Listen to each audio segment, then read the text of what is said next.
Indonesia, negara dengan jumlah populasi muslim terbesar di dunia. The Islamic Strategic Study Center mencatat bahwa setidaknya ada 237 juta jiwa umat muslim di Indonesia. Jumlah ini bahkan setara dengan 6 kali populasi masyarakat Arab Saudi. Jumlah yang tergolong besar banget ya. Banyaknya umat muslim di Indonesia berdampak pada bermacam-macam sektor, salah satunya sektor pendidikan. Fenomena saat ini menunjukkan bahwa umat Islam Indonesia cenderung menyekolahkan anaknya di sekolah berbasis Islam. Alasan terbesarnya adalah agar anak-anak mereka mendapatkan pengajaran agama yang mumpuni. Akhirnya, pilihan para orang tua jatuh pada madrasah dan pesantren. Sejak tahap awal Islamisasi di Nusantara pada akhir abad ke-12, berbagai lembaga pendidikan dari yang tradisional hingga yang modern telah memberikan kontribusi besar bagi kemajuan masyarakat muslim Indonesia. Seperti contohnya ada pesantren, surau, dayah, dan madrasah. Kesemua lembaga tersebut memberikan kontribusi besar bagi berkembangnya umat muslim di Indonesia.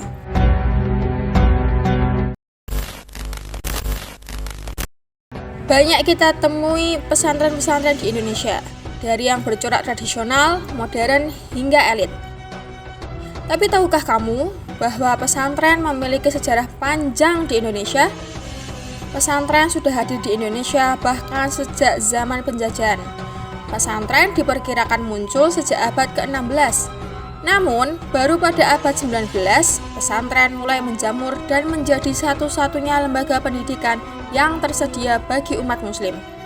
Pada periode ini, para orang tua umumnya menolak menyekolahkan anaknya ke sekolah-sekolah Belanda dan memilih menyekolahkan anaknya di pesantren. Pesantren menjadi salah satu sarana utama penyebar Islam di Indonesia pada masa itu. Tapi, jangan bayangkan pesantren zaman dulu dengan zaman sekarang ya. Zaman dulu masih belum ada listrik, bahkan belum ada meja, kursi, dan sarana belajar lainnya. Bahkan untuk menulis di buku saja mereka tidak punya. Mereka masih menulis menggunakan batu sabak. Nah, pesantren pada zaman ini masih tergolong pesantren tradisional. Kurikulum yang diterapkan pada pesantren tradisional masih bersumber pada kiai. Proses pengajarannya pun biasanya menggunakan kitab kuning dengan kiai sebagai satu-satunya sumber belajar. Metode yang ditetapkan berupa metode sorogan dan bendongan. Kiai membacakan dan menerangkan makna di kitab kuning, lalu santri mengartikan dan mencatat makna yang disampaikan sang kiai. Innamal mu'minuna ikhwatun fa aslihu baina akhwaikum wattaqullaha la'allakum turhamun. Al-ayat. Innamal mu'minuna angin pesten utawi wong mukmin akeh.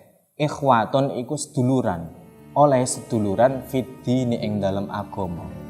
Fa aslihu mongko padha bagusana sira kabeh. Baina akhwaikum ing dalem antarane dulur loro sira kabeh. Mulai memasuki akhir abad ke-19, pesantren-pesantren tradisional mulai beranjak menuju modernisasi. Kalau kamu tahu Kiai Haji Hasyim Asy'ari dan Kiai Haji Ahmad Dahlan, mereka berdualah tokoh dalam modernisasi pesantren di Indonesia. Beberapa pesantren, khususnya di Jawa, mulai bergerak menuju arah modern.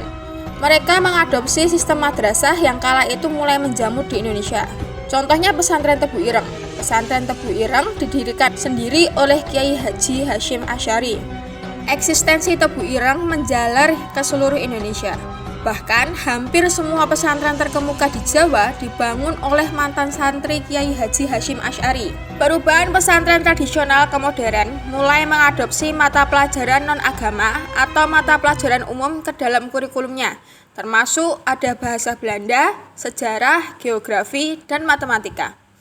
Hasyim Asy'ari dan anaknya sangat menekankan untuk membawa tradisi pesantren ke dalam sistem yang lebih modern. Meski begitu, ia juga terus mempertahankan aspek-aspek tertentu dari sistem pendidikan tradisional pesantren. Alasannya, karena seiring berubahnya zaman, kebutuhan manusia akan sesuatu juga ikut berubah. Bagaimanapun, santri-santri pada akhirnya akan dituntut untuk beradaptasi dengan perubahan zaman. Di sekolah ini juga kita fokus kepada pengembangan sains, sehingga nanti diharapkan 20-30 tahun ke depan banyak alumni-alumni yang bisa kuliah di perguruan tinggi ternama baik di Indonesia maupun di luar negeri. Tujuan pesantren kini tidak hanya mendidik santri menjadi ulama, namun juga menjadi ulama yang berintelektual dan berwawasan luas, yang tidak hanya berbicara ilmu agama saja, tetapi juga ilmu-ilmu lainnya. Eksistensi pesantren hingga kini masih terasa. Berkat gerakan transformasi pesantren, pesantren kini tak kalah dengan sekolah-sekolah lainnya. Di dalam pesantren sendiri, terdapat pengajaran agama yang lengkap, serta sekolah formal yang mengajarkan ilmu-ilmu umum. Pesantren zaman sekarang bahkan memiliki lembaga ekonomi seperti BMT, koperasi, dan bank untuk mengelola perekonomiannya. Tak hanya itu, di pesantren juga terdapat layanan kesehatan seperti klinik. Pesantren kini juga dilengkapi dengan fasilitas lengkap seperti perpustakaan, laboratorium, dan sebagainya. Jadi, apakah kamu tertarik masuk pondok pesantren?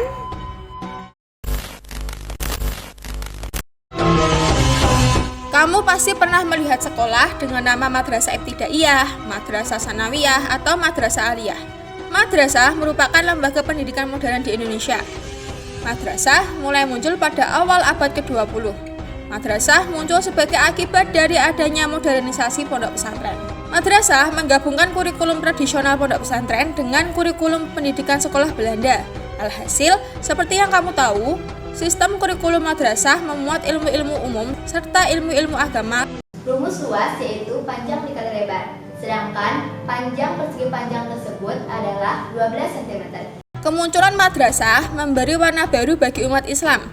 Eksistensi madrasah tidak hanya memodernisasi pendidikan Islam, namun juga turut berdampak pada dimensi sosial umat Muslim Indonesia.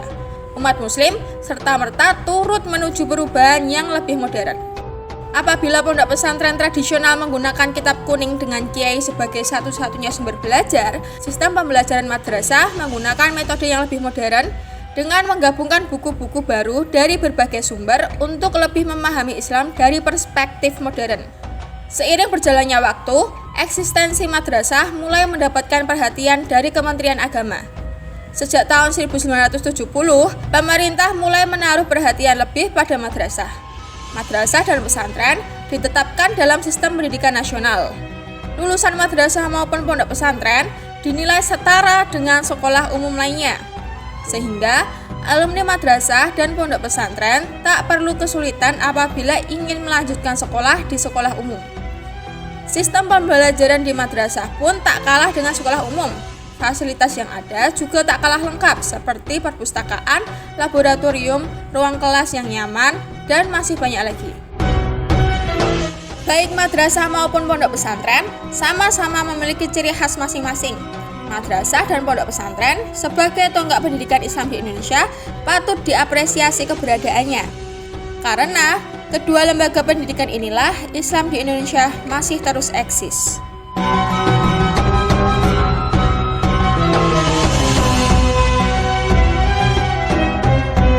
Kita kalau mau beradab hanya satu modalnya, pakai hati kita sebagai manusia.